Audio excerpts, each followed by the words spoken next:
Hello, students. I'm having a problem with Google, so I'm trying something different. So we're beginning to look at Derek Walcott's play Tijan and His Brothers. And the first slide introduces Derek Walcott to you. And there is a YouTube introduction that you could follow. The time in which the play is set is in the 1970s, and it's a period that's called Postcolonial Period. The certain characteristics of the period in the West Indies. It's identified with liberation movements. Some have failed, and some of them have succeeded. And used to be a similar period in Africa. So what is post-colonialism?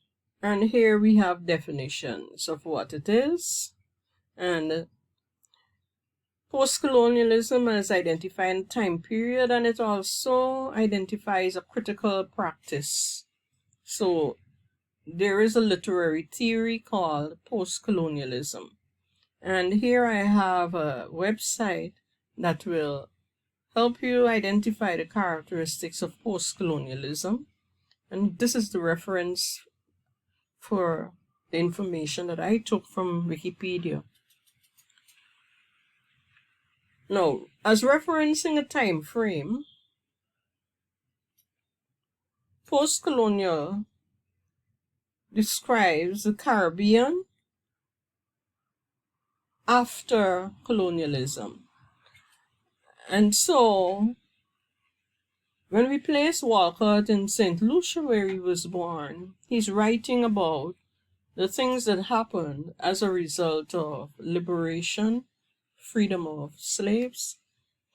The Caribbean territories gained independence in the 1960s, and earlier than that we have Haiti, and then there was Cuba, and Guyana became independent in 1966.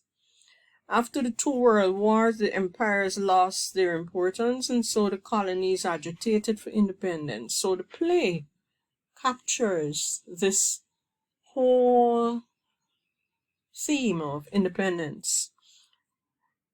In his essay, What the Twilight Says, Walcott discusses the twilight as that period where empire withdraws, and he says that's when Caribbean people experience the beginning of their doubt. The play takes a historical perspective then. So events that happened in history, slave rebellion and liberation. If we look at our own local situation in Guyana, in 1763 there was the slave rebellion with Kofi. And you know, our 1763 monument reminds us of that rebellion. It was a failed rebellion, but nevertheless, they led to other such revolts that in turn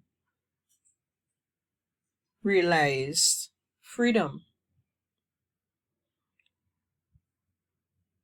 I have 3 links here, and they're going to take you to websites where you could get information, or it's a documentary on Guyana's liberation experience.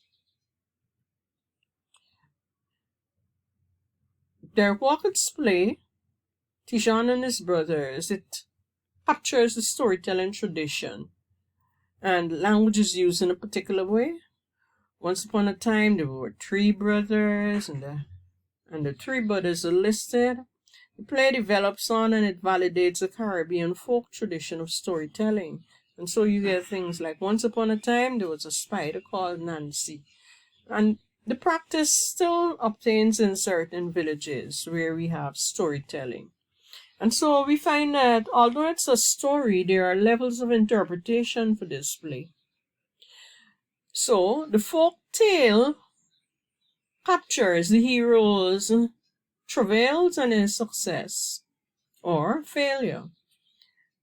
And so there are certain challenges in the folk tale. One, to be a hero or to outwit the devil The protagonist must tie the goat, one, must go down to the cane fields, check every blade, count every leaf, file them away, two. He must clean the silver, make up the rooms, cook the meals. And so Tijan, who emerges as a winner, his resistance was based on rank disobedience. The underlying themes in the play, it's about challenging the devil. And we're told that the devil would like to feel emotions because he was cast out of heaven. And so he's a type of Lucifer. We recognize that can't get vexed becomes important in the play. And not we say it in our Caribbean terms is, who vex lose. The successful son will be rewarded with money, etc. So there are literal and figurative representations of the three brothers. So when you look at Grosjean, think of all that he represents. It's about strength. Mijan is all about knowledge and book knowledge, and Tijan represents wisdom and cunning. The mother and the family represent the living conditions of the slaves. Another large theme examined is good versus evil, and you've got them here. There's a significant dramatizing of the theme.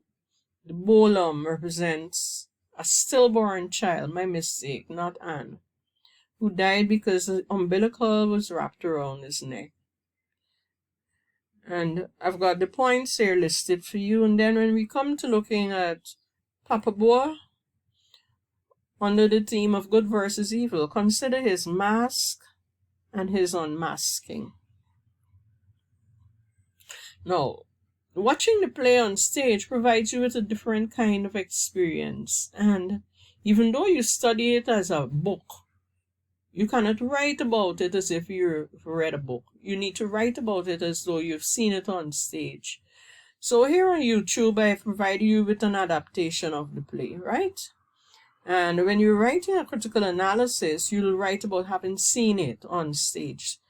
Your writing is going to look something like this. On stage, we see da-da-da-da-da.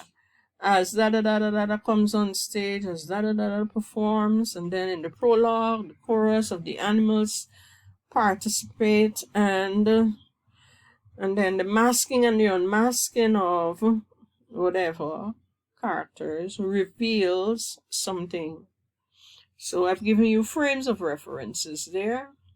And in Derek Walcott's text, he provides us with an essay, what the Twilight says, and I've given you the reference so you could check to see if you find the book. But just in case you don't find it, I'm taking just one piece of evidence from it. It says the true folk tale concealed a structure as universal as the skeleton, the one armature from Bernancy to King Lear. It kept the same digital rhythm of 3 movements, 3 acts, 3 moral revelations. Whether it was the tale of 3 sons or of 3 bears, whether it ended in tragedy or happily ever after. There Walker tells you about his use of the form, these 3 movements of the folk tale in his play.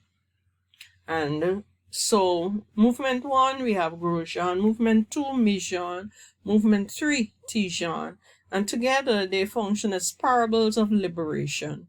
3 movements. It doesn't necessarily mean that only one of them will succeed. It means there are 3 kinds of things that are possible. And sometimes maybe it's one that works when the others don't succeed. Maybe it is 1, 2, 3 that will work. Maybe it is 1, 2 that will work, or 1, 2 that will work. So here we are with another slide. And this one focuses on the concept of rebirth and the post-colonial narrative. So rebirth speaks of death and life, or dying and then living again. And It's captured in the severing of the umbilical. And perhaps the bolum functions in a particular way. And when you see death and rebirth, it's parallel with birth of a nation. So it's literal birth of child and not being born or stillborn, whatever it is. And it equates with birth of a nation. And so maybe it's birth of the Caribbean and independence, period. So from dependence to independence, that's another way of understanding birth and rebirth. Or it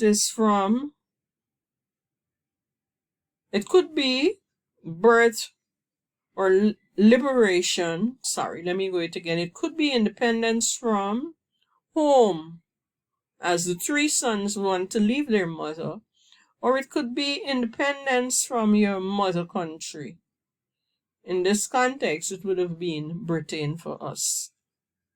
Again, I've pointed to the parable of liberation, the first son, the second son, and the third son.